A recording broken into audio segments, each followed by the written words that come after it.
Mga sangkay, hindi naman po lingid sa inyong kaalaman na pumanaw na nga po ang batikang mamamahayag na si Mike Enriquez. Subalit ano nga ba talaga ang totoong ikinamatay ng isang batikang mamamahayag?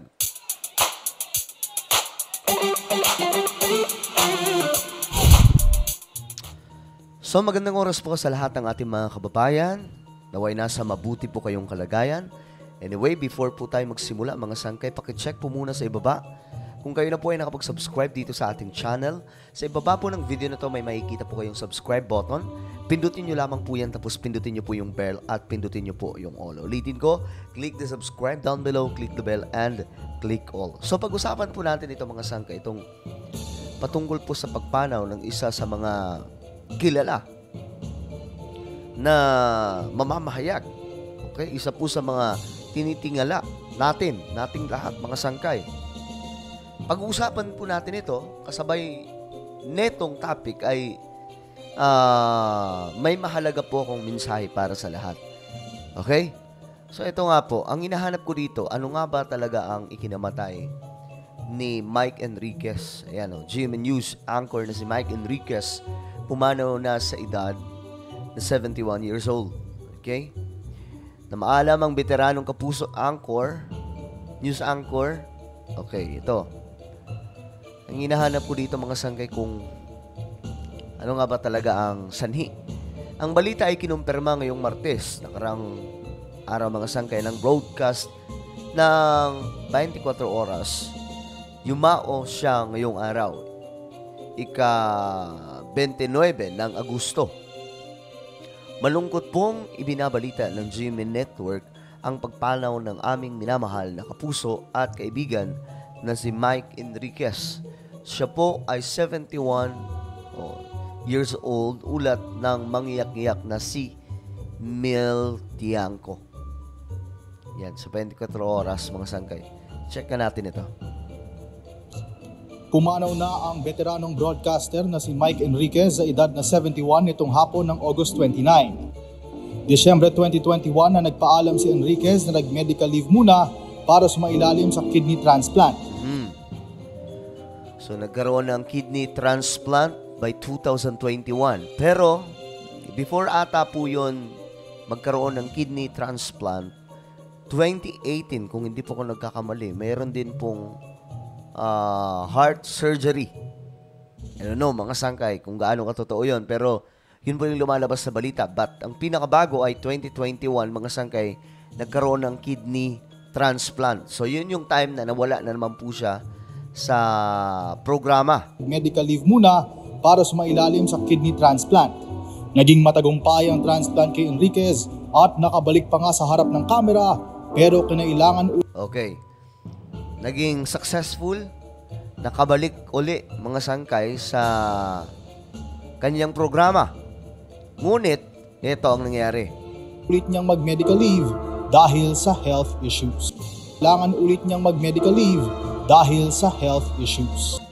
Ngayon mga sangkay, may lumalabas nga po na balita, hindi naman pala talaga kidney ang dahilan ng pagpanaw. Okay, meron pong comment mga sangkay ng isa sa mga batikang direktor na pumanaw si Mike dahil daw po sa cardiac arrest. Atake po sa puso ang dahilan mga sangkay. Ngunit hindi po yan isinulat dito. No? I don't know mga sangkay, pero hindi po naisulat dito ang impormasyon. Ito lamang po mga mababasa po natin mga sangkay. But ako po ay nakikiramay sa buong pamilya ng Enriquez family na kinabibilangan po ng isa sa mga batikang mamamahayag. Ang iniidolo at ginagaya po ng ilan sa atin, mga sangkay, lalong-lalo na pagdating po sa pagsasalita at pagdi-deliver po ng balita, no? Yung talagang nag-iisa na si Mike Enriquez. Okay, ngayong hapon lang nang mag-Instagram reel ng kandilang may itim na background ang kapwa niya kapuso anchor na si Arnold Clavio. Alam niyo mga sangkay, nung kumalat nga po ito, parang ayaw ko maniwala, no? Kasi syempre, sino ba naman ang gugustuhin na may papanaw na isang tao? Ang dami pong kumakalat at that time, pero yung mga Facebook page na nagpapakalat doon, mga sangkay, hindi naman po yung kumbaga hindi po sila yung hindi sila yung legit na mga nagpapahayag ng balita. So maging ang official Facebook ng GM Network, wala pa pong post at that time. Pero mga sangkay, kalaunan, lumabas din pong totoo na ayun nga daw po, totoong wala na si Mike, no? At ito po ay isa sa mga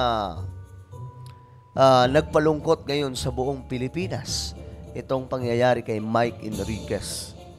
Again, mga sangkay, ang lumalabas na balita, siya daw po ay nagkaroon ng tawag dito, atake sa puso na naging dahilan kung bakit pumanaw ang isa sa mga iniidolo ng marami.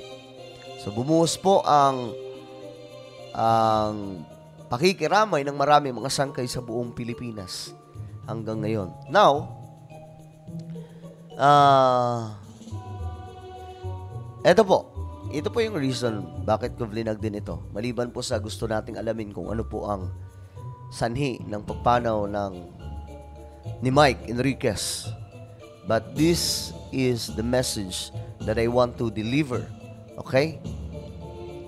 Sabi ng Bible mga sangkay in Hebrews chapter 9 verse 27, and it is appointed unto men once to die, but after this, the judgment. Okay. So, kung gamitin yung platform na ito mga sangkay para maging magkaroon po ng kaalaman ang bawat isa sa atin about po sa salita ng Panginoon. Ngayon, in Hebrews chapter 9 verse 27, sinasabi po dito na, ayan po, basahin po natin, itinalaga umano sa isang tao na isang beses mamatay, at pagkatapos nito ay ang paghuhusga. Okay? Yan po, klarong-klaro mga sangkay, ha? It is appointed unto men once to die, but after this, the judgment. Again, mga sangkay, ang tao po ay tayo. Okay? Saglitan lang po talaga sa mundong ibabaw. Pero, it doesn't mean na pag namatay na tayo, patay na tayo. Okay? Forever po ang kaluluwa po natin na mabubuhay. Yun po yung original na tayo. At eto po yung i-judge ng ating Panginoon one day. Okay? One day, huhusgahan po yan ng Panginoon. Kasi nakalagay po dyan, isang beses lang po talaga ang tao mamamatay, pero pagkatapos na ito na po ay ang paghuhusga ng Diyos. So ano pong ibig sabihin na ito? Ang nais po natin iparating sa lahat ng mga nanonood ngayon na hindi po tayo mabubuhay ng forever sa mundong ibabaw na ito. Dadating at dadating talaga ang time na tayong lahat ay papanaw. Tayong lahat ay pupunta sa hukay, pero ang ating kaluluwa ay haharap sa isang matinding paghuhusga mula sa ating Panginoon. Kaya't habang may buhay pa, gumawa po tayo ng kabutihan sa kapwa, nang sa ganun, ang maaalala sa atin ay kabutihan din pagdating sa araw ng pagpanaw ng ating physical na pangangatawan. Kasi ito po ang mawawala. Ang physical po natin ang babalik sa lupa. Pero yung kaluluwa po natin, yun po yung mag-i-exist forever. Kung ikaw ba ay maliligtas o hindi maliligtas, kung ikaw ba ay, ayon po sa Bible kung ikaw ay mapupunta sa impyerno o hindi, yun po talaga ang huhusgahan. At kung ano ang kahihinatnan mo in the future, after death, yun na po ang magiging forever. Yun na po yung magiging eternity mo. Kung ikaw ay mapupunta sa impyerno, Dahil totoo pong may impyerno, totoo pong may langit, ayon po sa Biblia. Kung ikaw ay mapupunta sa impyerno, kung ito po yung judgment ng Diyos, sigurado, forever ka na doon. Wala na pong magsasalba sa'yo doon. Kung ikaw naman ay mapupunta sa langit, yun na rin po ang forever mo. Ang langit, mga sangkay, totoo pong nag-i-exist.